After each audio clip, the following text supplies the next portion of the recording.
Hi, എല്ലാവർക്കും നമസ്കാരം.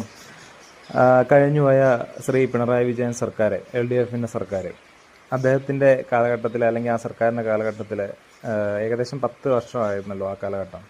അപ്പോൾ ആ കാലഘട്ടത്തിൽ നമ്മളെ വിവര സാങ്കേതിക രംഗത്ത് വൻ കുതിച്ചുചാട്ടങ്ങൾ ലോകത്ത് നടത്തി. AI സാങ്കേതിക വിദ്യ, ജെമിനി, അങ്ങനെ ഒരുപാട് സാങ്കേതിക വിദ്യകൾ വന്ന കാലഘട്ടമാണ്.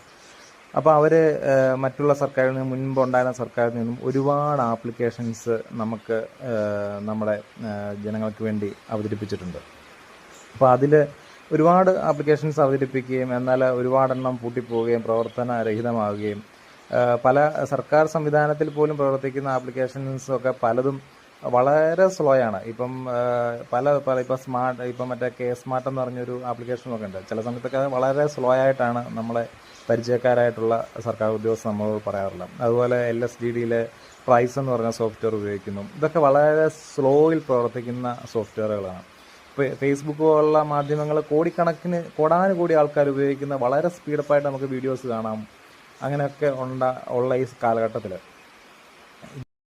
നമ്മളിവിടെ വികസിപ്പിച്ചെടുത്ത പല സോഫ്റ്റ്വെയറുകളും വളരെ സ്ലോ ആണ്. അത് സെർവറിൻ്റെയൊക്കെ അപര്യാപ്തതയായിരിക്കാം ഇതിനൊക്കെ പിന്നിലുള്ള കാര്യങ്ങൾ. അതൊന്നും നമുക്കതിലേക്ക് കടക്കേണ്ട കാര്യമില്ല.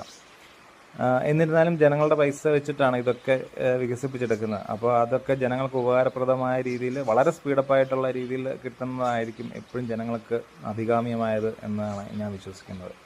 അപ്പോൾ അങ്ങനെ കർഷകർക്ക് വേണ്ടി അവതരിപ്പിച്ച ഒരു ആപ്ലിക്കേഷനാണ് കതിർ എന്ന് പറയുന്നത്. ഞാൻ ഇത് തുടങ്ങിയ സമയത്ത് ഞാനിത് ഇൻസ്റ്റാൾ ചെയ്യുകയും ഒക്കെ ചെയ്തിട്ടുണ്ട്. അപ്പോൾ ഇൻസ്റ്റാൾ ചെയ്ത് പ്രത്യേകിച്ച് കാര്യമൊന്നുമില്ല. നമുക്കൊരു ID കിട്ടും. ആ ID എന്തിന് വേണ്ടിയാണ് എന്ന് ചോദിച്ചു കഴിഞ്ഞാൽ വെറുതെ ലോഗിൻ ചെയ്യുക, നമ്മളിത് നോക്കിയിരിക്കുക എന്നതിൽ കൂടുതൽ നമുക്ക് ഈ ആപ്ലിക്കേഷൻ വഴി പ്രത്യേകിച്ച് ഒരു ഗുണവും ഇതുവരെ ഉണ്ടായിട്ടില്ല.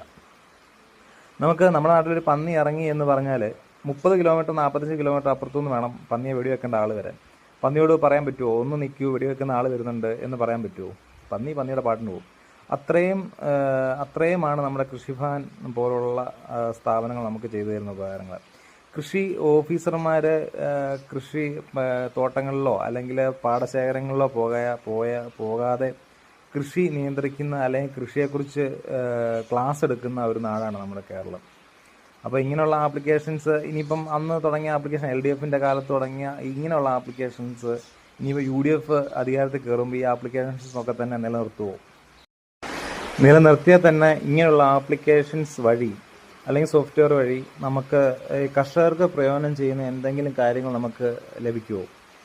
നമുക്ക് ഈ ആപ്ലിക്കേഷൻ തുറന്ന് അല്ലെങ്കിൽ ഉപയോഗിക്കുന്ന ആൾക്കാർക്കറിയാം. ഞാൻ ഇതിൻ്റെ ഒരു സ്ക്രീൻഷോട്ട് കൂടെ അടുത്ത് ആഡ് ചെയ്യാം. അതിൻ്റെ അകത്ത് സോയിൽ ടെസ്റ്റിങ്, അതുപോലെ വെതർ അഡ്വൈസർ, അങ്ങനെ ഒരുപാട്